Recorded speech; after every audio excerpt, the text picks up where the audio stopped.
12 जून 2025 को हुए Ahmedabad plane crash के बारे में आपने देखा होगा।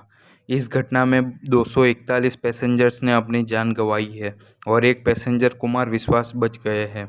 मेडिकल कॉलेज के भी कई छात्रों ने अपनी जान गंवाई। ऐसी घटनाएं कभी कभी ही होती है, लेकिन एक अमिट छाप छोड़ जाती है एविएशन इंडस्ट्री में। आखिर सबसे सेफ माने जाने वाले एयर ट्रैवलिंग में ऐसा हादसा हुआ क्यों? चलिए जानते हैं आज के इस वीडियो में। इस तरह के प्लेन क्रैश में सबसे मेन कंपोनेंट होता है ब्लैक बॉक्स, जो ऑरेंज कलर का एक बॉक्स है जिसमें फ्लाइट डेटा रिकॉर्डर और कॉकपिट वॉइस रिकॉर्डर होता है।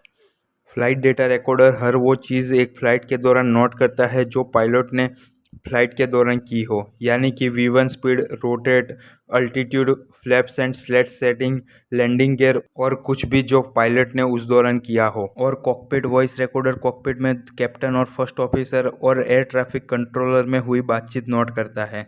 यानी कि अगर कोई भी प्लेन क्रैश होता है तो सबसे पहले सरकारी एजेंसीज इसी ब्लैक बॉक्स को ढूंढती है।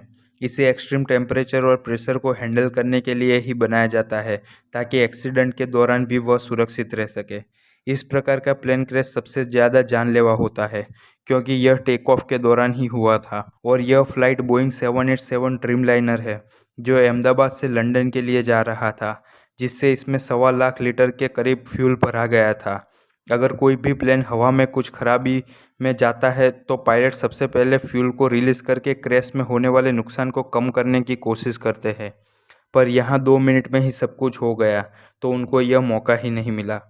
यहाँ मेन रीज़न कुछ भी हो सकते हैं, जिसमें सबसे पहले है ह्यूमन एरर, यानी कि पायलट ने कोई गलती की हो, जिसमें होती है फ्लैप्स और स्लेट्स की सेटिंग। टेक ऑफ के समय फ्लैप्स को एक्सटेंड करना होता है, जिससे इतने भारी प्लेन को लिफ्ट मिल सके, जो एक बार अपनी निर्धारित ऊंचाई लेने के बाद फिर से 0 सेटिंग्स पर ला दिया जाता है।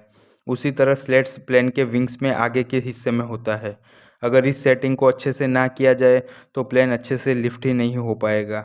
लेकिन यहाँ पायलट काफ़ी एक्सपीरियंस थे, तो ऐसी गलती होना लगभग नामुमकिन है।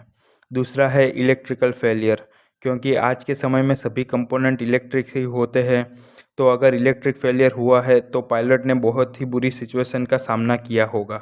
लेकिन अगर इलेक्ट्रिकल फेलियर होता भी है तो फ्लाइट में एक एक्स्ट्रा पावर मिलने के लिए रैम एयर टरबाइन दिया होता है। अगर फ्लाइट में इलेक्ट्रिकल सप्लाई पूरा न मिल पाए तो ये टरबाइन पायलट ऑन करता है, जो प्लेन के नीचे एक पंखे जैसा होता है, और ये हवा के घूमने पर पावर सप्लाई प्लेन को देता है।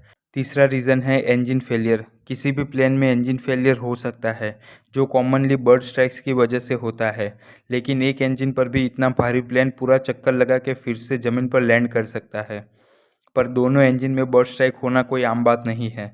तो अगर इंजन फेलियर हुआ है तो वह टेक्निकल रीजंस की वजह से ही हो सकता है। अब जो भी रीज़न हो वह तो सामने आ ही जाएगा। भगवान उन सभी आत्माओं को शांति दे जो इस हादसे में अपनी जान गंवा चुके हैं।